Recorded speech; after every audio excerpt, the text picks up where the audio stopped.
Hello there, very good afternoon and welcome to Lunchtime News on TV1 for the News First, the voice of the people. I'm Martin Satyanesan. Let's start off with a look at your headlines for this afternoon. Normal wards and ICUs assigned for COVID-19 patients in hospitals. Sri Lanka Army assists in providing beds for intermediate treatment facilities. Series of recommendations from SLFP for the labourers. Heavy rains in many areas in the country. Now those stories in detail. The Ministry of Health has instructed all hospital directors to reserve intensive care units and wards for regular patients to treat the increasing number of COVID-19 patients in the island. Deputy Director General of the Ministry of Health, Specialist Dr. Lal Panapitiya said the instructions were issued taking into account the considerable rate of COVID-19 positive cases reported from all districts of the country.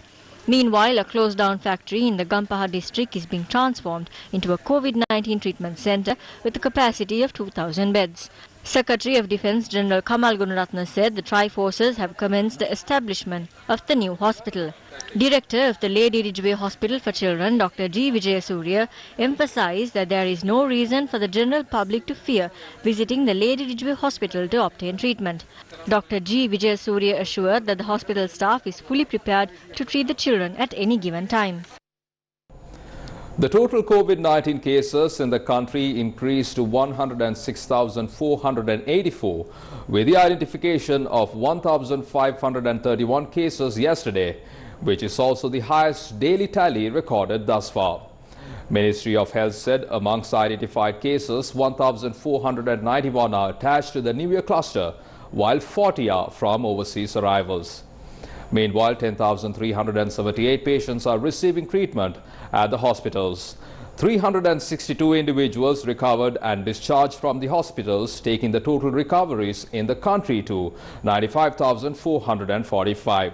667 had died due to COVID-19. The 6 latest victims were residents of Borelas Gamua, Kandy, Wattala, Valimada, Kalutara North and Navalapitiya. Moving along, the National Ayurvedic Medical Association expressed the following views on the COVID-19 pandemic in the country during a media briefing. We see that the health sector is working beyond their capacity now. However, the government is making decisions while considering the behavior of the people. We are clearly stating that we should go into a lockdown. If the government implements this on a national level, this can be controlled. As you may know, during the first and second waves, we contributed by providing immunity drugs for the ones who contracted the virus and their close contacts. We cannot win this with only the vaccine. Even we see the people who are inoculated have contracted the virus. We proved this during the second wave in Kalutara by providing immunity drugs. We did a survey and 100% of the population considered did not contract the virus. At the grassroots level, we have proved it. This, however, creates a suspicion as to whether the country has now fallen into the grasp of the drug mafia. Several areas in Matale, Kurunagala and Monaragala districts have been placed under isolation from this morning. Army Commander General Shavendra Silva said the decision was made with the identification of COVID-19 cases in these areas.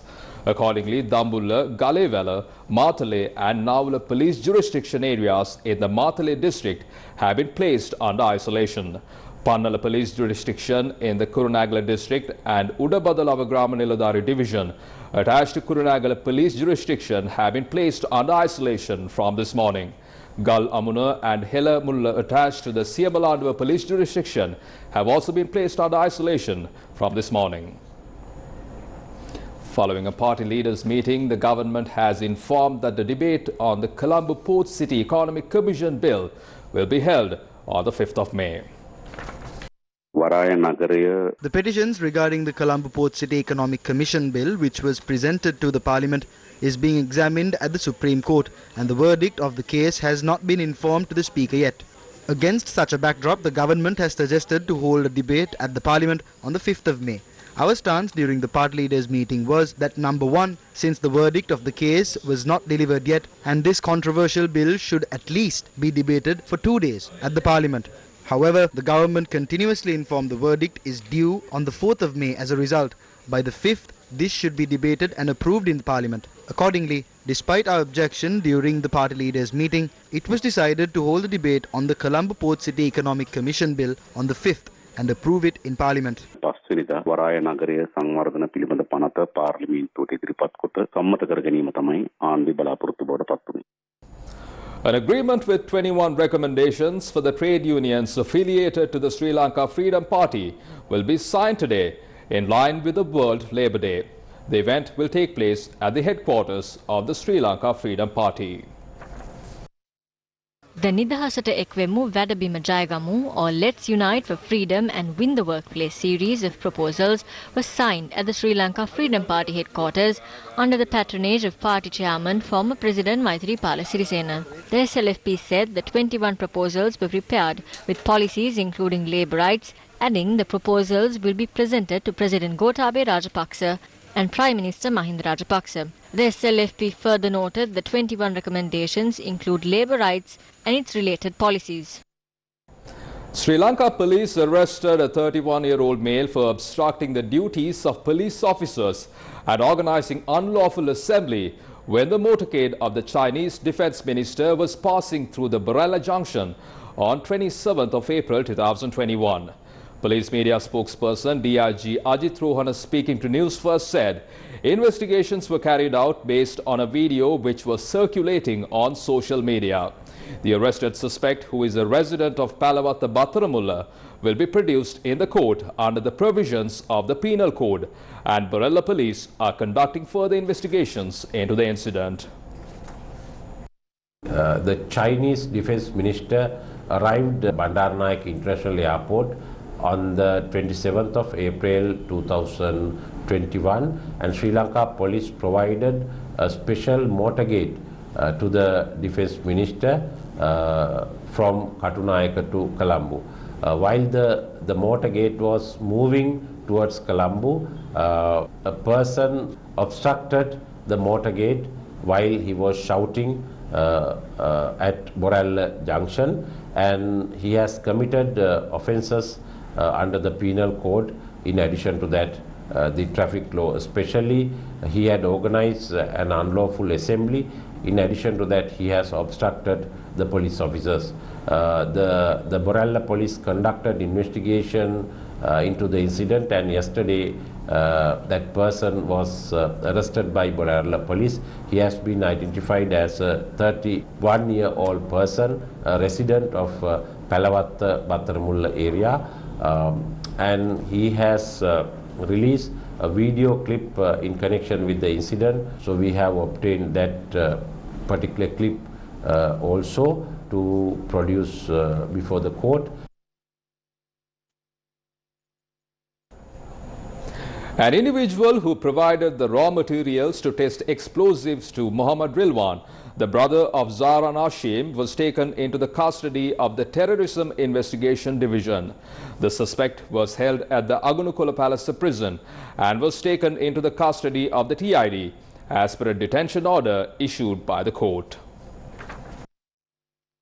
One Mohammad Rilwan, the brother of the main perpetrator of Easter Sunday bombings, Zahra Hashim, has conducted an experiment in Kathakudi area in respect of explosives. The investigators had found certain information about an accomplice of Rilwan. He has been identified as one Rasik Rasa, 28-year-old person of Kathakudi area. Mohammed and Rasik Rasa had been arrested by Kalmuna police, and on orders of courts he had been remanded and he had been detained in Agunukola Palace prison. The TID officers obtained a special order from Kalmuna Magistrate Court in terms of the provisions of Prevention of Terrorism Act, and the suspect has been taken charge by the TID officers into their custody for further interrogation.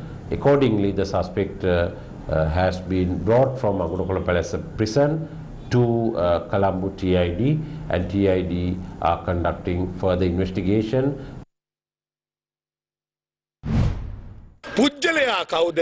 What is important is not the person or his status. Those responsible for the 2019 April 21st attacks are still roaming freely. Therefore, I would like to make it clear that vengeance is not our priority at this point of time. We are working together to serve the people of the country. කරන ආණ්ඩුවක් විදිහට තමයි අපි කටයුතු කරගෙන යන්නේ. He further commented on the Chinese defense minister's visit to the island. දැන් චීනී ආරක්ෂක අමාත්‍යවරයා ආවේ. The people have come with a consensus that the purpose of this visit was to interfere in the internal affairs of our country. Why aren't the people willing to believe that the Chinese defense minister visited the island in an attempt to discuss the defense strategies in Sri Lanka? He may have also visited the country to discuss the economic or financial status of Sri Lanka. Maybe China was holding discussions to aid Sri Lanka in terms of the COVID-19 pandemic. Why aren't the people of this country willing to think positively? සහයෝගය ලබා දීම සඳහා තමයි ඒ අමාත්‍යවරයා ආවේ කියලා. ඇයි අපිට ධනාත්මකව මේ සම්බන්ධව සිතුවිල්ලක් විදිහට හිතන්න බැරි?